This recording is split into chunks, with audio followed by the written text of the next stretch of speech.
नमस्कार दोस्तों, मैं हूं शिवराज और आप सुन रहे हैं हॉरर पॉडकास्ट मेरे यानी शिवराज के साथ। दोस्तों, आज की दोनों कहानियां हमारे ही एक सब्सक्राइबर ने भेजी हुई दो अलग अलग घटनाएं हैं। दोनों कहानियां लॉकडाउन के दौरान हुए भयानक और डरावने अनुभवों पर आधारित है। कहानियां हमें अंकुश जी ने भेजी है। अंकुश जी अमरावती के रहने वाले हैं और ये पहली घटना उनके चाचा के साथ हुआ एक भयानक अनुभव है। कहानी शुरू करने से पहले आपको बस एक चीज़ बताना चाहता हूँ कि मेरे दूसरे चैनल पर मैंने एक एपिसोड अपलोड कर दिया है, तो जल्दी जाकर उस एपिसोड को सुनिए और उस पर कमेंट कीजिए कि आपको वो एपिसोड कैसे लगा, ताकि मैं अगले एपिसोड पर और अच्छे से काम कर सकूं। और आइए आज की पहली कहानी शुरू करते हैं। दोस्तों, मेरा नाम अंकुश है। आपने कर्ण पिशाचिनी के बारे में ज़रूर सुना होगा। कर्ण पिशाचिनी जो कि हमें हमारे भूत और भविष्य दोनों के बारे में बता सकती है। मुझे इसके बारे में बिल्कुल भी नहीं पता था जब तक कि हमारे परिवार में एक घटना नहीं हुई। घटना के बाद मैंने इस विषय पर खोजबीन की। माना जाता है कि कर्ण पिशाचिनी एक निम्न स्तर की पिशाचिनी है। यह एक तंत्र विद्या है जिसमें सिद्धि होने पर पिशाचिनी साधक के कान में आकर किसी का भी वर्तमान बता देती है, लेकिन यह भी मानना है कि यह केवल कुछ समय पीछे तक का ही भूतकाल देख सकती है और भविष्य देख सकने की क्षमता इसमें नहीं होती। इस विद्या को कर्ण पिशाचिनी विद्या के अलावा पिशाच विद्या या अंग्रेजी में नेक्रोमेंसी भी कहा जाता है। कर्ण पिशाचिनी के बारे में एक और भयानक बात है जो मेरे चाचा को पता नहीं थी। मेरे चाचा अमरावती में ही एक छोटे से गांव में रहते हैं।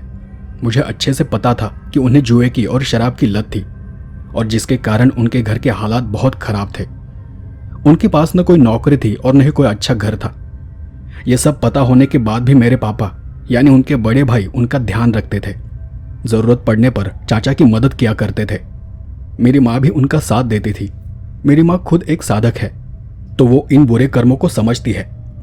चाचा जहाँ रहते थे वो भी दादा परदादा के जमाने का एक पुराना, एक टूटा फूटा मकान था। उनकी शराब और जुए की लत ने उन्हें और भी कंगाल बना दिया। हमारे घर की आर्थिक स्थिति उनसे काफ़ी अच्छी थी, इसलिए पिताजी ने गाँव में जो भी जमीन थी वो भी उनके नाम कर दी थी।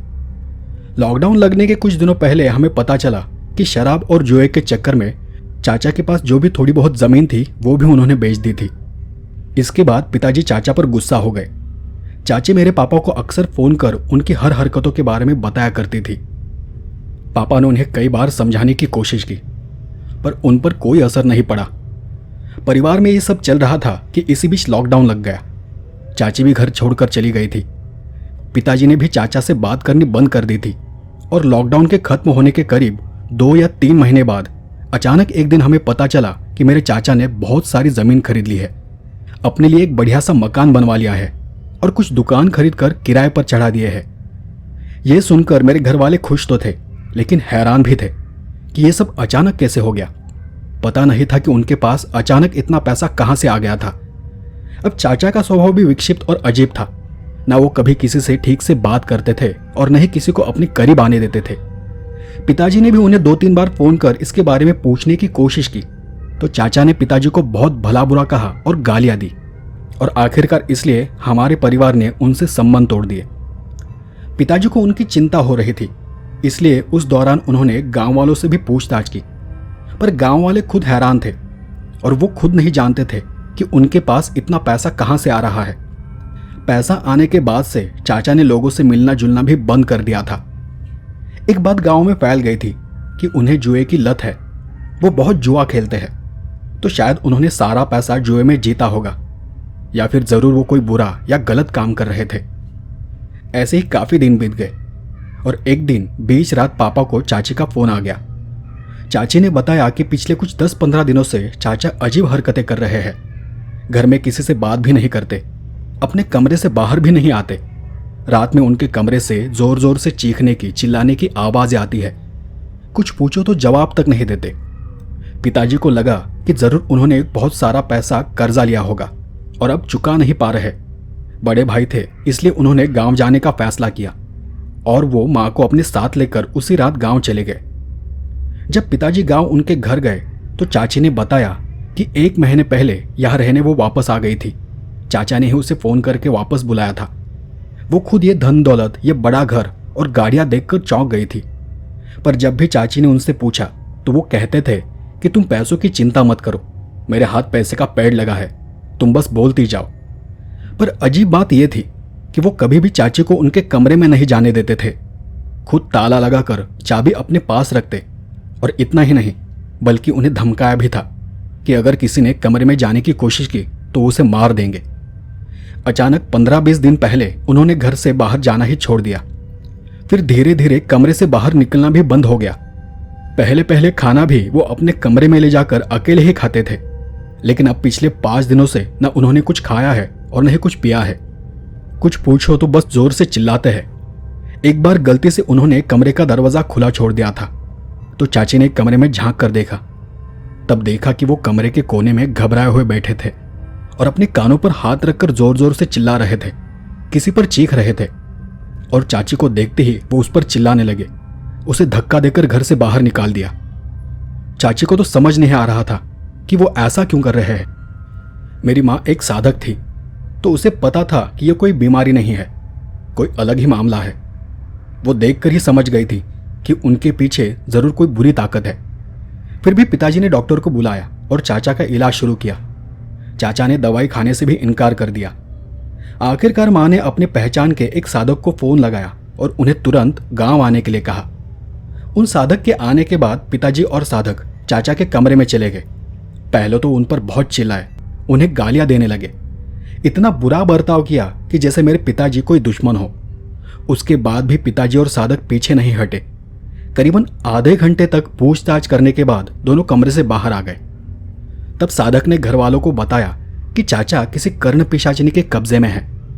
लॉकडाउन के दौरान उन्होंने किसी अघोरी से इस कर्ण पिशाचिनी विद्या को सीखा था, और उस विद्या के बारे में जानने के बाद उन्होंने ये अघोरी मार्ग अपनाया। उस अघोरी के बताए मार्ग से उन्होंने कर्ण पिशाचिनी साधना कर उसे साध्य कर लिया है, और इसके लिए उन्होंने खुद के शरीर का सौदा कर दिया है। चाची और मेरे पिताजी दोनों को कर्ण पिशाचिनी के बारे में कुछ भी पता नहीं था। तो चाची ने पूछा, ये भूत प्रेत का तो पता है, पर ये कर्ण पिशाचिनी क्या है?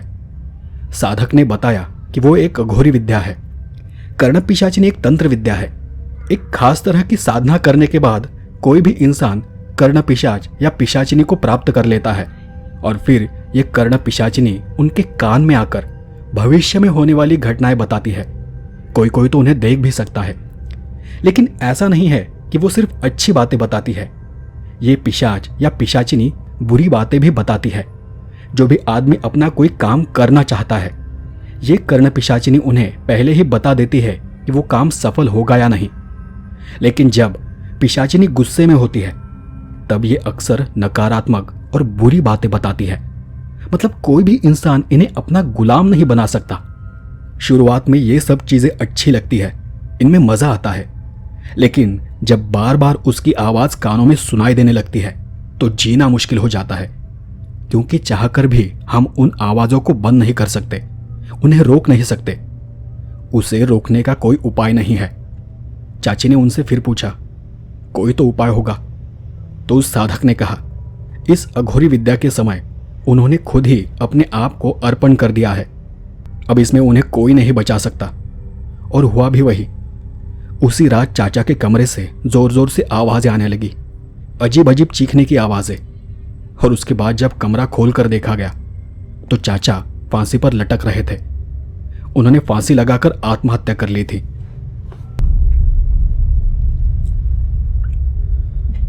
दोस्तों, ये दूसरी कहानी लॉकडाउन के समय घटी एक दूसरी घटना है। ये मेरे एक दोस्त आशीष और उनके साथ हुआ एक भयानक अनुभव है। जब लॉकडाउन लगा था तब वो अपनी फैमिली के साथ घर में ही बंद था। उनके घर में उनकी पत्नी आराध्या और बेटा अंकित तीनों एक साथ रहते थे। उनका बेटा तब 19 साल का था और कॉलेज की पढ़ाई कर रहा था। लॉकडाउन के कुछ दिनों बाद जब सरकार ने कुछ नियम कम कर दिए, तब इस सब की शुरुआत हुई थी। आराध्या काफ़ी हेल्थ कॉन्शियस थी, तो जब लॉकडाउन हटाया गया तो उन्होंने वॉक के लिए बाहर जाने का निर्णय लिया था।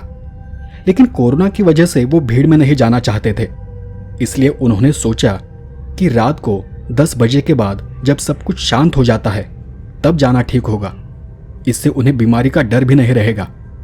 उन्होंने अपने ही बिल्डिंग के पास एक गार्डन में वॉक के लिए जाना शुरू कर दिया। ऐसे ही कुछ दिन बीत गए और ऐसा करते हुए उन्हें कुछ 7-8 दिन हो गए थे।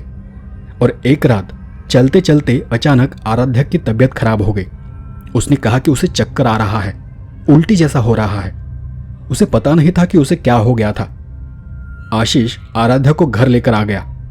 घर आने के बाद तो उसकी तबीयत और भी ज्यादा खराब हो गई।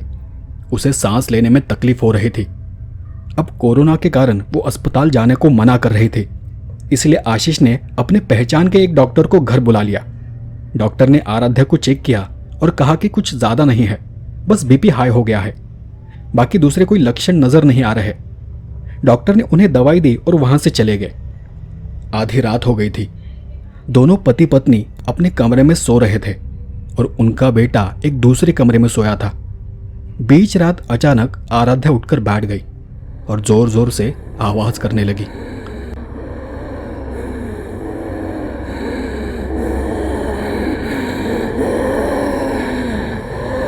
आशीष को लगा कि उसकी तबीयत फिर से खराब हो गई है। आशीष उसे होश में लाने की कोशिश करने लगा और आवाज करते करते वो अचानक शांत हो गई। और कुछ देर शांत रहने के बाद वो अपने गले से और भी अजीब आवाज निकालने लगी। आशीष ने कमरे की लाइट चालू की और देखा तो आराध्या की आंखें ऊपर चढ़ी हुई थी। उसका चेहरा खिंचा हुआ था और वो अपना जबड़ा खोलकर एक तरह की अजीब आवाज कर रही थी। आशीष ने उसे पकड़कर जोर जोर से हिलाया और उससे पूछा, आराध्या क्या हो रहा है, तुम ठीक तो हो ना? आराध्या एकदम से होश में आ गई और जोर जोर से सांस लेने लगी। वो घबराकर यहां वहां देख रही थी। कभी वो आशीष को देखती तो कभी कमरे में इधर उधर नजर घुमा रही थी। शायद उसे कुछ बहुत बुरा एहसास हुआ था। आशीष ने फिर से पूछा, तुम ठीक तो हो ना आराध्या? आराध्या ने शांत होकर आशीष को देखा। क्या हुआ है मुझे इतना पसीना क्यों आ रहा है? मेरी आंखें दर्द कर रही है। आशीष ने उसके हाथ को पकड़कर कहा, कुछ नहीं, शायद तुम्हारी तबीयत खराब है, तुम्हें शायद सांस लेने में तकलीफ हो रही थी। आराध्या ने अपना पसीना पोंछते हुए कहा, हाँ शायद, मुझे लगा कि कोई मेरे गले को दबा रहा है। मेरा शरीर बहुत भारी हो गया था। सांस लेने की कोशिश कर रही थी पर सांस नहीं आ रही थी। लगा जैसे कोई मेरे शरीर पर सवार हो गया है। आशीष को भी इस बात का कोई मतलब समझा नहीं। उसने यही सोचा कि शायद उसकी तबीयत ज़्यादा ही खराब हो गई है, इसलिए उसने कहा कि हमें अस्पताल जाना चाहिए, शायद कोरोना के लक्षण हो। आराध्या को भी यही लगा क्योंकि उसने सुना था कि कोरोना में सांस लेने में तकलीफ होती है। लेकिन आराध्या ने उसे कहा, हो सकता है, तुम एक काम करो, तुम बाहर के कमरे में जाकर सो जाओ।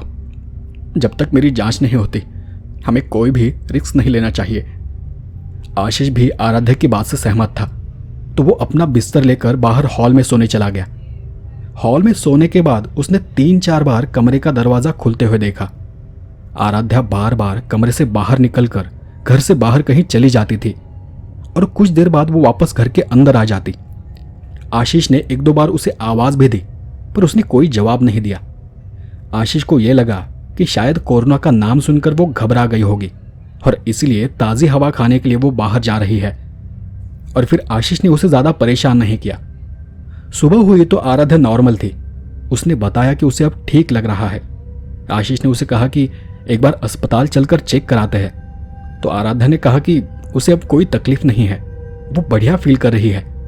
उस रात 10 बजे के करीब आशीष ने आराध्या को दवाई दी और पूछा, क्या आज वॉक पर चलना है? तब आराध्या ने कहा कि वो अकेली जाना चाहती है। आशीष ने कहा कि ठीक है, पर जल्दी वापस आ जाना। आराध्या की तबीयत के कारण आशीष ने फिर से बाहर हॉल में अपना बिस्तर लगा लिया। रात के 12 बजे के करीब उसने कमरे का दरवाजा खोलने की आवाज सुनी। हॉल की लाइट बंद थे और आशीष मोबाइल पर मूवी देख रहा था। उसने देखा कि आराध्या दरवाजा खोलकर दरवाजे में खड़ी है। आशीष ने उससे पूछा, आरू, आज तो तुमने बहुत देर लगा दी आने में। उसने अंधेरे में आशीष की ओर देखा और बेजान आवाज में पूछा, तुम सोए नहीं अब तक? आशीष ने बोला, नहीं, बस नींद नहीं आ रही थी तो मूवी। और इतना बोलकर वो एकदम से शांत हो गया, क्योंकि जिस बेजान आवाज में उसने आशीष से सवाल किया था उसी तरह बेजान हालत में वो आगे चलने लगी। और हैरानी की बात यह थी कि उसके पीछे पीछे कोई दूसरी औरत चलकर जा रही थी। आशीष ने हैरान होकर पूछा, आरू, तुम्हारे पीछे कौन है? उसने उसी अजीब आवाज में जवाब दिया, सो जाओ। और वो अपने कमरे में चली गई। अंदर से दरवाजा बंद कर लिया। वो सब देखने के बाद आशीष के होश ही उड़ गए थे। हॉल में अंधेरा होने के कारण वो देख नहीं सका कि वो औरत कौन थी। आशीष उठकर कमरे के पास चला गया। दरवाजा खोलना चाहा तो दरवाजा अंदर से बंद था। उनके बेटे को कुछ पता नहीं था कि घर में क्या हो रहा है। वो तो बस अपने कमरे में पड़ा रहता। आशीष ने दरवाजा खटखटाया तो कुछ देर बाद आराध्या ने दरवाजा खोल दिया। आशीष ने घबराकर पूछा, क्या हो गया है तुम्हें? आराध्या तब एकदम नॉर्मल थी। कुछ भी तो नहीं। क्यों, क्या हो गया है? आशीष ने कमरे में झांकते हुए कहा, मतलब क्या तुम्हें पता नहीं कि तुम्हारे साथ क्या हो रहा है? तुम्हारे पीछे पीछे कमरे में कोई औरत चली गई है। आराध्या हंसने लगी, मेरे पीछे तो कोई नहीं है, आओ देखो, कोई भी तो नहीं है यहां। आशीष ने अपनी तसल्ली के लिए कमरे के अंदर जाकर देखा, पर सच में वहां कोई नहीं था। बाथरूम, टॉयलेट, खिड़की के बाहर और बेड के नीचे सब जगह छान मारा, पर वहां कोई नहीं मिला। कुछ पल के लिए उसे लगा कि शायद उसे ही कोई भ्रम हुआ होगा। तभी आराध्या ने आशीष से कहा, अब मुझे ठीक नहीं लग रहा। पता नहीं, अचानक रात में मेरी तबीयत खराब हो जाती है। शरीर में एक अजीब सी अकड़न महसूस होती है, भारीपन सा लगता है। आशीष ने उसे फिर से कोई दवाई दी और उसे आराम करने के लिए कहा, और ये कर वो फिर से हॉल में सोने चला गया। आशीष वो सब देखकर हक्का बक्का रह गया था। उसे समझा ही नहीं कि उसने जो कुछ देखा था वो सच था या उसका कोई भ्रम था। वो वहीं बैठकर काफी देर सोचता रहा कि ये सब क्या हो रहा है, और देर तक सोचने के बाद उसने अपना लैपटॉप निकाला और उसमें ऐसे अनुभवों के बारे में खोजने लगा। उससे कुछ आर्टिकल मिले, कुछ सवाल जवाब मिले जो कि उसकी इस हालत के बारे में भूत प्रेत आत्माओं की ओर इशारा कर रहे थे। पर आशीष के मन में एक ही सवाल था कि यह सब हमारे साथ कैसे हो सकता है? हम तो कहीं गए भी नहीं हैं। गार्डन और घर, बस ये दो जगह। और जिस रात आराध्या की तबीयत खराब हुई थी तब भी मैं उसके साथ था। आशीष सोच रहा था पर उसे कोई हल नहीं मिला, कोई ठीक से जानकारी नहीं मिली। और जब वो सब ये कर रहा था उसने फिर से आधी रात को दरवाजा खुलने की आवाज सुनी। आवाज सुनते ही उसने लैपटॉप बंद कर दिया, क्योंकि वो देखना चाहता था कि आखिर घर में क्या हो रहा है। वो अंधेरे में चुपचाप बैठा रहा। देखा तो उसकी पत्नी फिर से कमरे के बाहर आ गई और घर के दरवाजे के पास जाने लगी। जाते जाते ही उसने कहा, सोए नहीं अब तक? आशीष हैरान रह गया। वो सोचने लगा कि मैं तो इतने अंधेरे में बैठा हूं, तो इसे कैसे पता चला? आशीष ने लैपटॉप साइड में रखा और उठकर उसके पीछे चला गया, लेकिन तब तक वो दरवाजा खोलकर बाहर जा चुकी थी। आशीष ने घर के बाहर जाकर भी देखा, पर वो कहीं नहीं थी। लगा जैसे एक पल में वो कहीं गायब हो गई हो। आशीष ने अपना सर पकड़ लिया। वो सीढ़ियों पर, लिफ्ट में, यहां वहां उसे ढूंढने लगा, पर उसे वो कहीं नहीं मिली। आशीष को पूरा यकीन हो गया था कि घर में सचमुच कुछ गड़बड़ है। उसने उसी वक्त अपने एक दोस्त को फोन किया, और उसका नसीब अच्छा था कि उसके दोस्त ने आधी रात को उसका फोन उठा लिया। आशीष ने अपने उस दोस्त को उस रात से लेकर अभी तक जो जो हुआ था वो सब बताया। वो अपने दोस्त को जानता था। वो हमेशा ही भूत प्रेतों के बारे में बातें करता था, निगेटिव एनर्जी, पॉजिटिव एनर्जी के बारे में बताता था, और वो हमेशा अपने हाथों में, गले में अजीब तरह की मालाएं पहना रहता था। उसने आशीष को एक नंबर दे दिया और उस आदमी को उसने सुबह कॉल करने के लिए कहा। आशीष घबराया हुआ था। उसने बेटे के कमरे का दरवाजा खोलकर देखा तो वो आराम से सो रहा था। उसके बाद उसने अपने कमरे का दरवाजा खोला और देखा तो वो हैरान रह गया। उसका सिर चकरा गया। आराध्या वहीं पर थी, उसी कमरे में अपने बेड पर सो रही थी। आशीष ने कमरे की लाइट चालू की और उसके पास जाकर देखा तो आराध्या के मुंह पर खून लगा हुआ था। वो उसके मुंह को गौर से देखने लगा। उसके होंठ लाल दिखाई दे रहे थे। फिर उसने एक उंगली से उसके होंठ को ऊपर उठाकर देखा तो आराध्या के दांतों में भी खून लगा हुआ था। अब तो उसका दिमाग सुन्न हो गया। ये सब क्या हो रहा है मेरे घर में? पता नहीं घर में क्या अजीब चल रहा था। जिसे वो बीमार समझ रहा था, असल में वो कोई बीमारी नहीं थी। दूसरे दिन सुबह होते ही आशीष ने महाराज को फोन मिलाया। उनका नाम डंठ सिद्ध महाराज ऐसा कुछ था। सुबह होते ही आशीष का बेटा उसके पास चला आया और उसने भी पापा से कहा पापा, मेरी तबीयत कुछ ठीक नहीं लग रही। मुझे लगता है कि शायद माँ को जो बीमारी हुई है वो मुझे भी हो गई है। कल रात वो मेरे कमरे में आई थी और शायद परसों रात भी।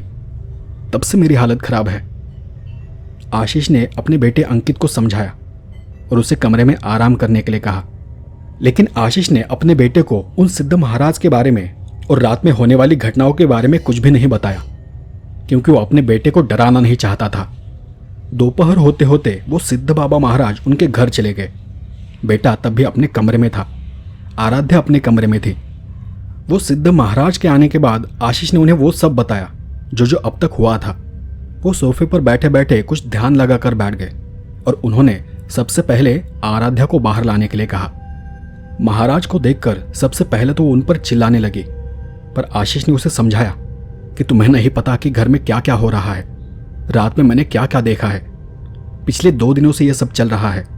उसने जो महसूस किया था, जो देखा था, वो उसने आराध्या को बताया और तब जाकर काफी देर समझाने के बाद वो किसी तरह शांत हो गए। बाबा ने उसके शरीर को हाथ लगाकर देखा, फिर उसके हाथ को छुआ और तब उन दोनों ने अपना अपना हाथ झटक लिया, जैसे उन्हें कोई जोर का बिजली का झटका लगा हो। आगे 10-15 मिनट तक वो किसी तरह का मंत्र जाप करते हुए शांत बैठे रहे और उसके बाद महाराज ने कहा, इसके ऊपर कोई खूनी पिशाचिनी सवार हो गई है। जिस रात ये बीमार पड़ी थी उस रात अमावस्या थी और तुम दोनों बाहर गए थे, तभी वो पिशाचिनी इस पर सवार हो गई है और इस पर सवार होकर वो इसके पीछे पीछे यहां तक आई है। वो सुनने के बाद आशीष समझ गया कि यह सब कैसे शुरू हुआ था। महाराज पर शक करने का सवाल ही नहीं था, क्योंकि आशीष ने खुद उस पिशाचिनी को देखा था।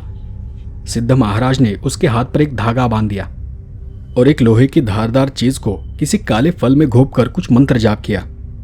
फिर उस चीज को आराध्या के शरीर से उतार दिया। उस फल को एक कपड़े में बांधकर वो कपड़ा आशीष को अंधेरा होने के बाद उसी गार्डन में किसी अंधेरे कोने में रखने के लिए कहा। यह सब विधि होने के बाद आशीष ने अपने बेटे अंकित को भी बाहर बुला लिया और महाराज को उसे देखने के लिए कहा। महाराज ने जब अंकित को छुआ तो उन्हें कुछ भी महसूस नहीं हुआ।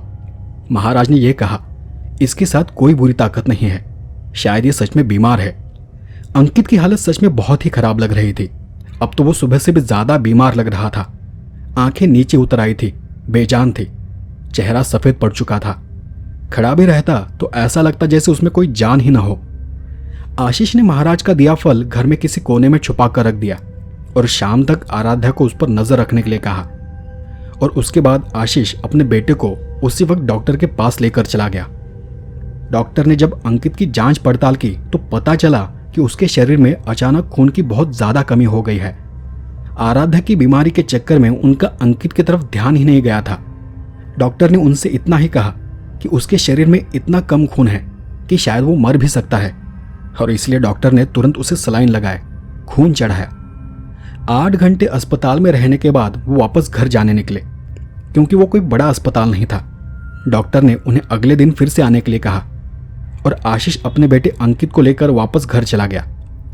आशीष को लगा कि अब सब कुछ ठीक हो गया है, सब कुछ खत्म हो गया है।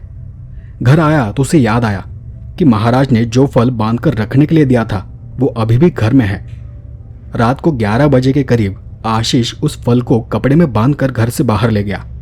जब वो गार्डन में गया तब वहां कोई नहीं था। उसने उस कपड़े को गार्डन में एक अंधेरे कोने में रख दिया और मन ही मन में भगवान से प्रार्थना कर वो वापस घर की ओर चल पड़ा। आशीष वापस घर आया और दरवाजा खोलते ही उसने देखा कि उसकी पत्नी आराध्या बेटे के कमरे से निकलकर अपने कमरे में जा रही थी। और तब आशीष ने उससे पूछा, क्या अंकित ठीक है? आराध्या ने कमरे में जाते जाते ही जवाब दिया, आराम से सो रहा है, जगाने की कोशिश मत करना, नहीं उठेगा। और इतना बोलकर वो अपने कमरे में चले गए। आशीष को लगा कि आखिरकार सब ठीक हो गया है। आशीष ने किचन से अपने लिए खाना लिया और वो सोफे पर टीवी चालू कर वहीं बैठ गया। खाना खाने के बाद वो वहीं पर लेट गया। रात के 3 बजे के करीब उसने फिर दरवाज़ा खुलने की आवाज़ सुनी। अब तो उसकी नींद बहुत हल्की हो गई थी। वो हल्की सी हल्की आवाज़ से भी जाग जाता था। उसकी नींद तो खुल गई थी, पर उसकी आंखें झपक रही थी। दिन भर की भागदौड़ से वो बहुत थक गया था। झपकती बोझल आंखों से उसने देखा कि कोई परछाई कमरे से बाहर निकलकर बाहर की ओर जा रही है। आशीष ने फिर से अपना सिर उठाया और ठीक से देखने की कोशिश की, पर वो थोड़ा नींद में था तो वो समझ नहीं पाया कि वो क्या देख रहा है। उसे लगा कि शायद वो नींद में कोई सपना देख रहा होगा, और उसके कुछ देर बाद फिर से उसने कुछ रोने की आवाज सुनी।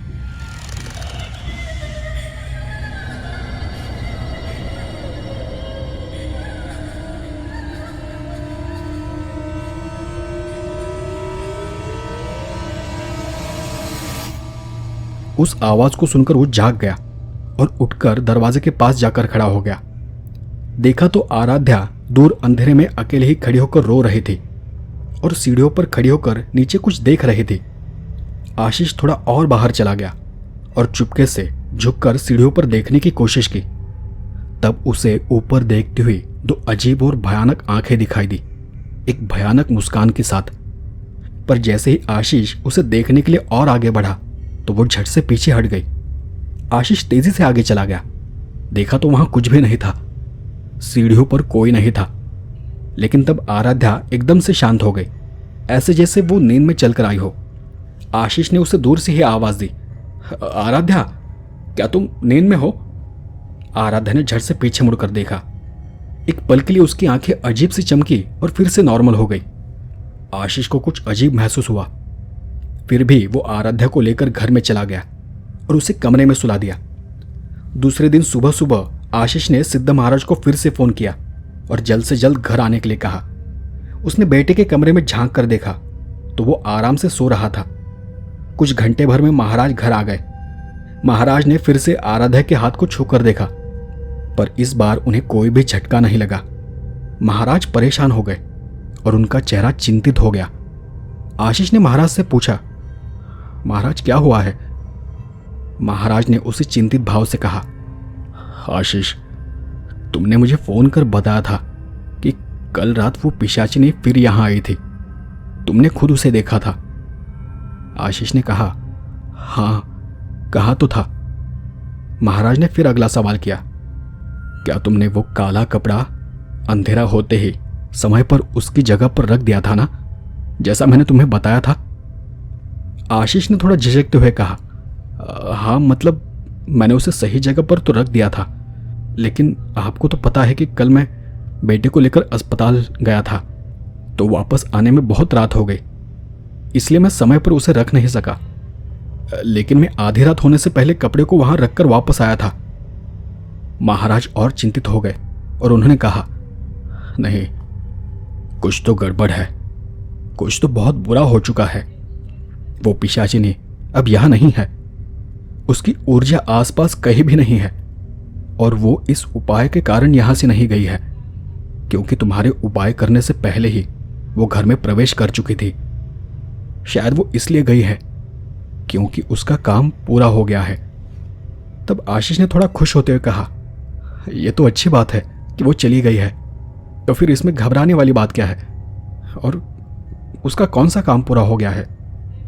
महाराज का ध्यान आराध्या की कलाई पर गया। तुम्हारे हाथ में बंधा धागा कहाँ है? आराध्या ने अपने दोनों हाथों को देखते हुए कहा, पता नहीं। और तब आशीष का ध्यान आराध्या के होठों पर चला गया। उसके होंठ लाल लाल लग रहे थे। आशीष ने आराध्या के पास जाते हुए उसके एक होंठ को नीचे कर कर देखा तो उसके मुंह में खून लगा था। वो देखकर आशीष को जोर का धक्का लगा। महाराज भी हैरान हो गए और वो ऐसे भागा जैसे उसे कुछ समझ आ गया हो। महाराज और आराध्या भी उसके पीछे चले गए, पर उन्हें समझा नहीं कि वहां क्या हो रहा है। आशीष भागते हुए अपने बेटे के कमरे में चला गया और कमरे में जाकर देखा तो अंकित अपने बेड पर बेजान सा लेटा हुआ था। उसके हाथ पांव चेहरा सफेद पड़ चुका था। आंखें खुली थी पर बेजान थी। मुंह पूरा खुला था।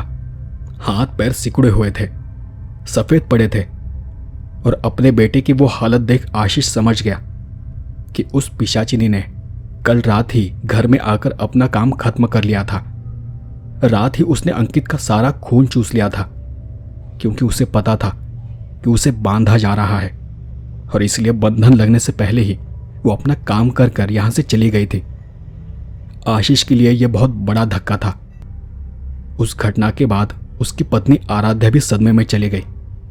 ये सब कुछ उनकी समझ के बाहर था और जब तक उन्हें पता चलता कि घर में क्या हो रहा है तब तक बहुत देर हो चुकी थी।